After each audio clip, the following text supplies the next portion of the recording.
būk ištroškęs, elkis beprotiškai. Sveikučiai. Čia vėl Rasius iš Gavartalio.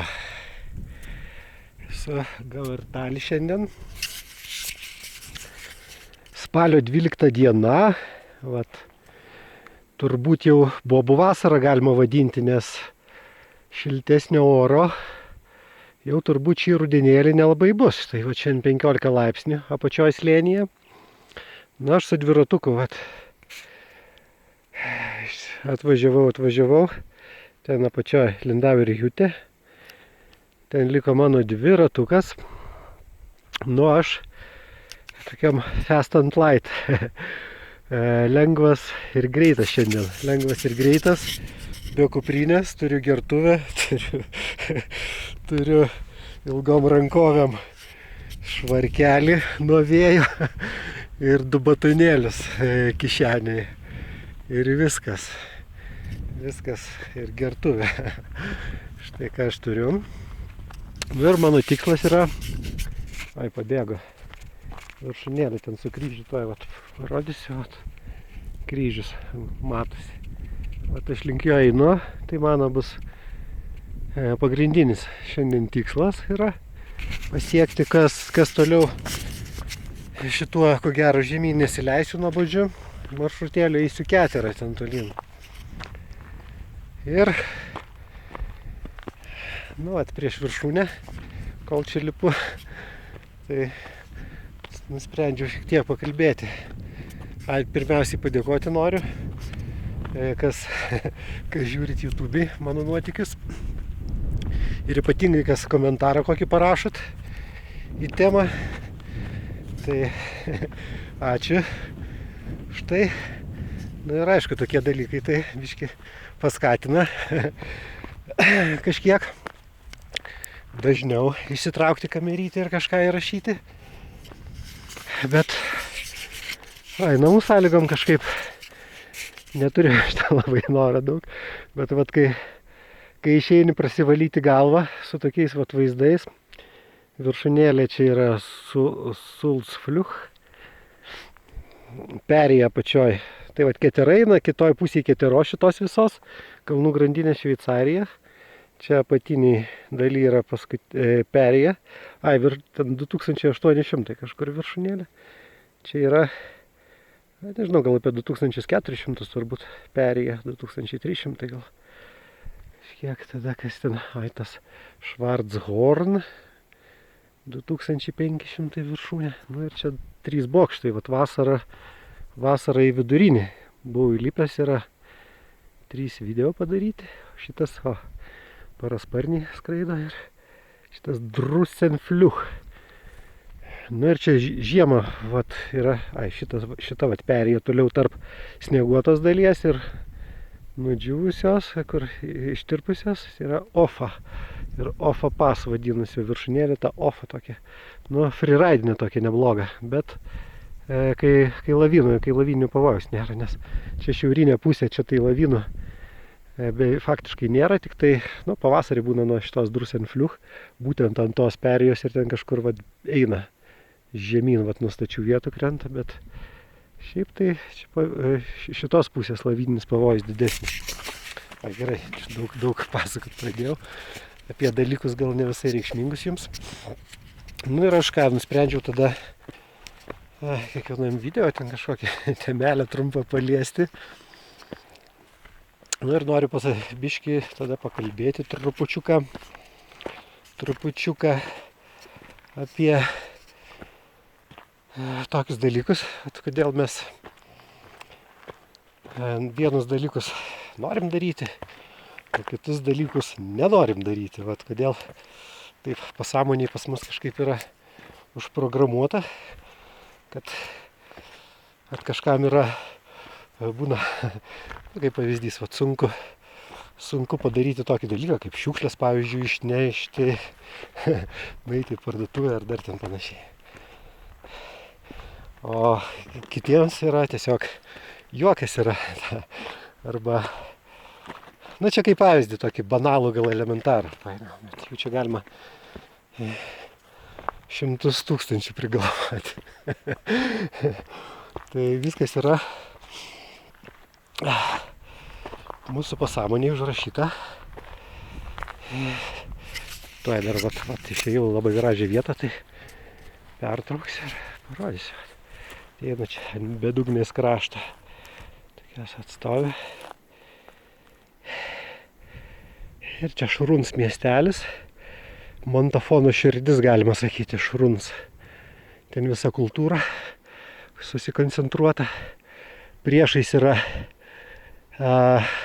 priešais tą baltą graninę yra artimesnė. Tai yra Hohjoch, va ten slidinėjimo kurortėlis yra populiariausias Ilvereto Montafono kurorto dalis. Tai čia viena, kita yra, iš čia nesimato, kalnų graninė užstoja. Ir čia Bartolomėberg kaimelis 1100 aukštis. Na, aš čia nemažai video esu su dviračiu važinėjęs ten padaręs. Tai va, grįžtu į temą, kodėl mes vienų dalykų norim daryti, kitus nenorim. Tai viskas labai elementariai. Tiesiog pas mus yra energijos, arba užtenka energijos, arba neužtenka. Ir kai yra energijos trūkumas, tai tada pasąmonė protas pradeda ieškoti ten visokių atsikalbinėjimų, kodėl to dalyko per sunku daryti, todėl kad jam reikia skirti energijos, o energijos jeigu nėra, jos yra mažai, tai tiesiog tada tas dalykas atrodo labai sunkus, bet jeigu pas tavai yra energijos antplūdis, tai ten nueiti parduotuvę. Na, kad elementariai, žinai, vienas žmogus ten kokį darbą važinėja, ten 10 minučių, tarkim, su mašina, o kitas tą patį atstumą, ten 10 minučių gali per pusvalandį nueiti. Jam energijos visiškai užtenka, perteklis tam dalykui. Ir iš tikrųjų pasąmoniai va taip tokiam lygiai ir programuojame. O jeigu jau ten gilin, tada lysti. Tai va ir vaikai, labai dažnai tas akivaizdu su vaikais yra, kai vaikai atsisako kažkokį dalyką daryti. Na, tarkim, pamoką nenori daryti. Stengiasi viską, ko nors kitų užsiimti, bet tik ne pamokam. Nes reikia skirti energijos, reikia išteklių protiniai veiklai.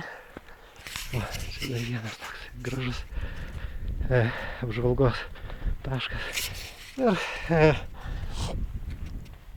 jeigu reikia, ir dažniausiai ta energija pasilieka tokiam dalykam kaip žaidimą kokį pažaisti su telefonu, pabrausint TikTok'e, YouTube'e ar dar kur nors panaršyti. Nes tie dalykai nereikalauja energijos, tiksliau, taip, jiem kad jį paspausti pirštu, ten kelis mygtukus, nereikia daug energijos. Na, štai mano viršūnėlė. Ir jeigu jau ten į paprastus modelius žiūrint, tai va taip viskas ir vyksta. Arba turim energijos, arba neturim. Tai kitas tada klausimas iš to kyla. Kaip tos energijos perteklių turėti, kad jos netrūktų. Ir dar antras klausimas iš tokio vat kyla, per kur ta energija nuteka ir per kur ją galima pasikrauti. Tai iš viso 3 klausimai tokie. Tai energija, kad perteklius būtų, tai reikia, kad gerai, mes atsistatom, atsibūdę ryte, būdam atstatę savo energijos išteklius, susibalansavę. Na, aišku, tokiu atveju, jeigu naktį ten kokie nors košmarai nekankina ir per sapnus ten energija nenuteka, neištraukinėjama, nevogiama ir panašiai. Tai paprastai iš ryto aš tai kiekvieną rytą atsibundu kupinas energijos. Ir stengiuosi paskui eidamas miegot, kad tos energijos irgi likučiai kažkokie dar būtų. Nes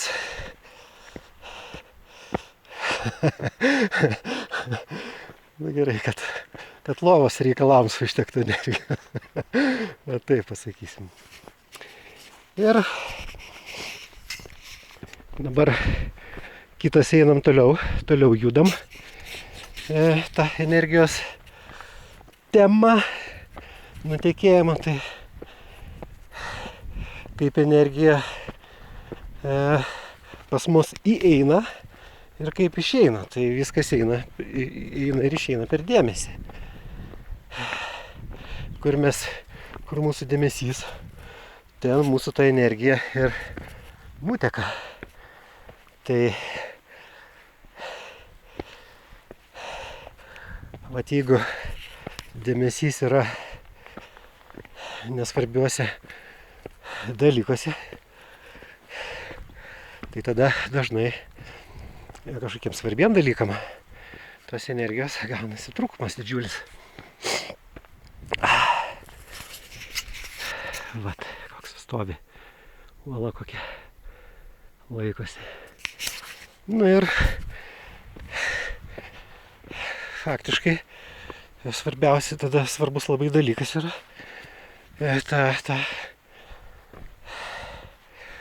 ta energija, labai daug čia energiją miniu.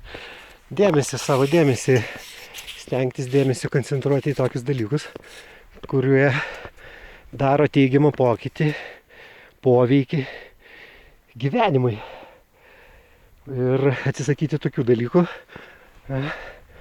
kurie neigiamą poveikį daro. Nu tai vat kaip pavyzdys, jeigu, pavyzdžiui, Facebookai, aš iš savo patirties kalbu, pavyzdžiui, Facebookai labai daug galima ištaškyti energijos ir paskui svarbiem dalykam nelieka.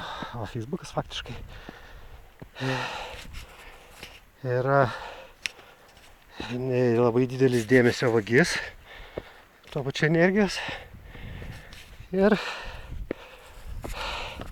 štai faktiškai dėl to jame stengiuosi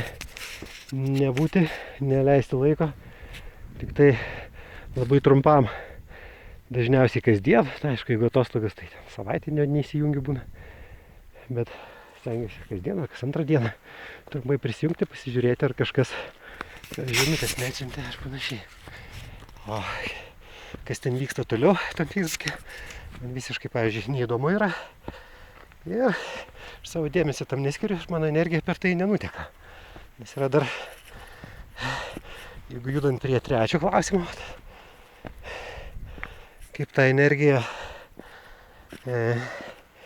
pasikrauti ir kaip neišvaistyti, tai jau vieną užsiminiau dalyką. Kaip pasikrauti. Tai kokia panorama graži. Tai mano tikslas. Kryžiukas.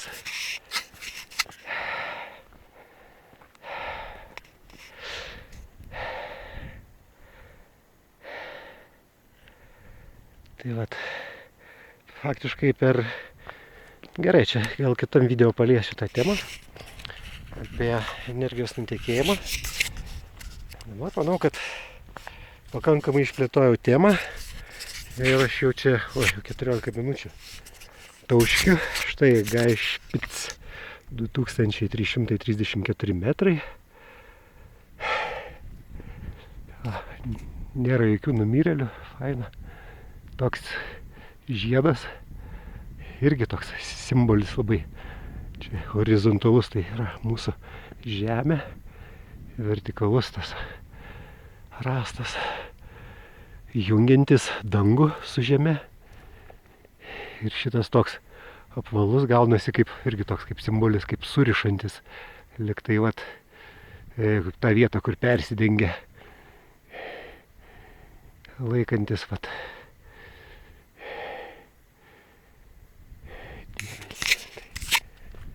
Kokie gražus dalykai, gražus vaizdai. Pas mus buvo prisnygę. Tuoj pabaigsiu video, bet dar trumpai parodau. Buvo prisnygę pas mus, vat, prieš savaitę buvo pilnatis, tai buvo beveik iki 1000 metrų sniegas žemai laikėsi. Nu ir mano va čia maršrutėlis toliau eis žemiau biškai pasileisiu, va ten keterėlę, paskui per tą sniegelį, va. Ten priešais yra Kroicijoch viršūnė, būtų toks kaip vidurys, gal ten yra Golmerjoch, ten kita viršūnė. Tai aš viso maršruto, ko gero, kad neįsiu. Nu, pasižiūrėsim, bet man atrodo, kad aš eisiu iki pusę, kur viršūnėlė truputį žemiau. Ten yra serpantinas ir šituo slėniu nusileisim. Iš tikrųjų, čia nesileidau niekada, šiltuoju metu, žiemą, slidėm leidausi. Tai vat, kas manęs šiandien laukia. O turiu tada visiems jums gražaus rudenėlio. Pasikraukite, eikite į gamtą, pasikraukite energijos, nes yra gyvas pasaulis, gamta, viskas, kas mūsų supa, yra gyvas pasaulis, tai iš jo galima labai įvairiais paprastais būdais tos energijos pasipildyti, pasisemti, išeiti ypatingai į tokias vietas, kur nėra jokių mobilių ryšių, nėra žmonių, nėra kas tą dėmesį tavo vagia atima. Taip, grubiai pasakius, išeiti iš civilizacijos ir būtent tokio aplinkoje tai tiesiog jauti, kaip atsidaro toks net kanalas toks tos energijos pasiėmimui ir saulė kaip žemė motinėlės, o saulė kaip tėvelis yra. Tai saulė nereikia jokiais kremais, aš jau nedaug metų, bet keletą metų ir ypatingai ekstremaliom sąlygom nesitepu ir galiu tik pasakyti, kad kremas, nuo saulės kremas Europai tai faktiškai nereikalingas jis yra. Gerai. Čia buvo rasiuosi iš Mundafų su šitais gražiais vaizdais ir linkiu jums gražaus rudenėlio likusio.